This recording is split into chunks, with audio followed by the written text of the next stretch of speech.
നമസ്കാരം, ജന്മഭൂമിയിലേക്ക് സ്വാഗതം. അയ്യേ, കോൺഗ്രസിനും അവരുടെ നേതാവിനും ഒരു ബോധവുമില്ലേ എന്ന് നാട്ടുകാരെ കൊണ്ട് വീണ്ടും ചോദിപ്പിക്കുകയാണല്ലോ. ദേണ്ടേ, ഇവിടെ ഒരാൾ ഹെലികോപ്റ്റർ 45 മിനിറ്റ് വൈകിയതിന് കിടന്ന് നിലവിളിക്കുന്നു. അതേസമയം പ്രധാനമന്ത്രി മോദി 2 മണിക്കൂറിലേറെയാണ് കാത്തിരുന്നത്. പക്ഷെ കോൺഗ്രസ് പരാതിയും കൊണ്ട് ഓടിയിട്ടുണ്ട് തെരഞ്ഞെടുപ്പ് കമ്മീഷന്റെ അടുത്തോട്ട്. ഇനി അവിടുന്ന് പതിവ് പോലെ വയറ് നിറയെ വാങ്ങിക്കൊണ്ട് വരുന്നത് ഉടനെ കാണാം. കോൺഗ്രസ് എംപിയും ലോക്സഭാ പ്രതിപക്ഷ നേതാവുമായ രാഹുൽ ഗാന്ധിയുടെ ഹെലികോപ്റ്റർ എയർ ട്രാഫിക് കൺട്രോളിന്റെ ATC അനുമതിക്കായി ജാർഖണ്ഡിലെ ഗോഡയിൽ നിർത്തിയതിനാൽ അപ്രതീക്ഷിതമായി കാലതാമസം നേരിട്ടു. സംസ്ഥാനത്ത് നിയമസഭാ തെരഞ്ഞെടുപ്പിന്റെ അവസാനഘട്ട പ്രചാരണങ്ങൾക്കിടെ 45 മിനിറ്റ് വൈകിയാണ് ഹെലികോപ്റ്റർ പറന്നുയരാൻ അനുവദിച്ചത്. ഉച്ചയ്ക്ക് 1:15 നിശ്ചയിച്ചിരുന്ന വിമാനം അനുവദിക്കാത്തതിനാൽ ജാർഖണ്ഡിൽ രാഹുൽ ഗാന്ധിയുടെ തുടർന്നുള്ള എല്ലാ പരിപാടികളും വൈകുകയോ റദ്ദാക്കുകയോ ചെയ്തതായി കോൺഗ്രസ് നേതാവ് ജയറാം രമേശ് മുഖ്യ തെരഞ്ഞെടുപ്പ് കമ്മീഷണർക്ക് അയച്ച കത്തിൽ പറയുന്നു. സമീപത്തെ മറ്റു നേതാക്കളുടെ പ്രോട്ടോകോൾ പ്രകാരമാണ് യാത്രാ നിരോധനം ഏർപ്പെടുത്തിയിരിക്കുന്നതെന്ന് ഗാന്ധിയുടെ സംഘത്തെ അറിയിച്ചതായും രമേശ് പറഞ്ഞു. ജാർഖണ്ഡിൽ രാഹുൽ ഗാന്ധിയുടെ തെരഞ്ഞെടുപ്പ് പ്രചാരണ ഷെഡ്യൂൾ തടസ്സപ്പെടുത്താനുള്ള ഗൂഢാലോചനയാണ് ഇതെന്ന് കോൺഗ്രസ് ആരോപിച്ചു. ഗൂഡയിൽ നിന്ന് 150 കിലോമീറ്റർ അകലെയുള്ള പ്രധാനമന്ത്രി മോദിയുടെ ചക്കായ് റാലിയിലേക്ക് പാർട്ടി നേതാക്കൾ ചൂണ്ടിക്കാണിച്ചു. പ്രത്യേകം ശ്രദ്ധിക്കാൻ 150 കിലോമീറ്റർ അകലെയാണ്.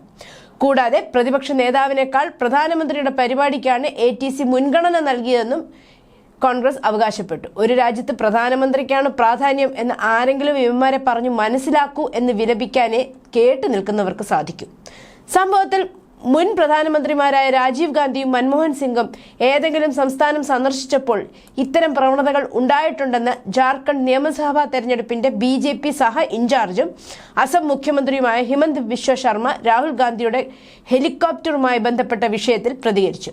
നിങ്ങൾ അത്ര വലിയ നേതാവാണ്, നിങ്ങൾക്ക് 15 മിനിറ്റ് വിശ്രമിക്കാൻ കഴിയില്ലേ? ജാർഖണ്ഡിൽ 10 മിനിറ്റ് അധികം ചിലവഴിക്കാൻ സാധിച്ചതിൽ സന്തോഷിക്കുകയല്ലേ വേണ്ടത്? ഹിമന്ത് ബിശ്വ രാഹുൽ ഗാന്ധിയോട് ചോദിച്ചു. അനുബന്ധ സംഭവത്തിൽ ജാർഖണ്ഡിലെ ദിയോഘർ വിമാനത്താവളത്തിൽ പ്രധാനമന്ത്രി നരേന്ദ്രമോദിയുമായി ഡൽഹിയിലേക്ക് പോകുകയായിരുന്ന വിമാനത്തിന് സാങ്കേതിക തകരാർ നേരിട്ടതിനെ തുടർന്ന് കാലതാമസം നേരിട്ടതായി ഉദ്യോഗസ്ഥർ പറഞ്ഞു. തെരഞ്ഞെടുപ്പ് നടക്കുന്ന ജാർഖണ്ഡിലെ തെരഞ്ഞെടുപ്പ് പ്രചാരണം അവസാനിപ്പിച്ച് ഡൽഹിയിലേക്ക് മടങ്ങാൻ പ്രധാനമന്ത്രി മോദി വിമാനത്താവളത്തിലേക്ക് മടങ്ങുമ്പോഴായിരുന്നു സംഭവം. സ്ഥിതിഗതികളോടുള്ള ദ്രുത പ്രതികരണത്തിൽ വിമാനം നിലത്തിറക്കി. തടസ്സം പരിഹരിക്കാൻ സാങ്കേതിക ടീമുകൾ പ്രവർത്തിച്ചു, ഉദ്യോഗസ്ഥർ പറഞ്ഞു. പ്രധാനമന്ത്രി സഞ്ചരിച്ച വിമാനത്തിലെ സാങ്കേതിക തകരാറിന്റെ കാരണം അവർ ഇതുവരെ വെളിപ്പെടുത്തിയിട്ടില്ല. മടങ്ങേണ്ടതായിരുന്നുവെന്ന് ഉദ്യോഗസ്ഥർ പറഞ്ഞു. വിമാനം കൃത്യസമയത്ത് ശരിയാക്കാൻ കഴിഞ്ഞില്ല. പ്രധാനമന്ത്രി 2 മണിക്കൂറിലധികം കാത്തിരിക്കേണ്ടിയും വന്നു, ദിയോഘർ ഡെപ്യൂട്ടി കമ്മീഷണർ വിശാൽ സാഗർ പറഞ്ഞു.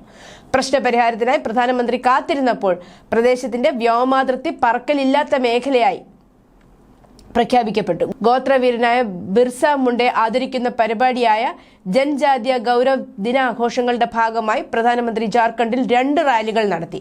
നവംബർ 20-ന് ജാർഖണ്ഡ് തെരഞ്ഞെടുപ്പിന്റെ അവസാനഘട്ട വോട്ടെടുപ്പിന് ഏതാനും ദിവസങ്ങൾ മാത്രം ശേഷിക്കെ ഈ റാലികൾക്ക് കാര്യമായ പ്രാധാന്യമുണ്ട്. News desk, Janmabhumi.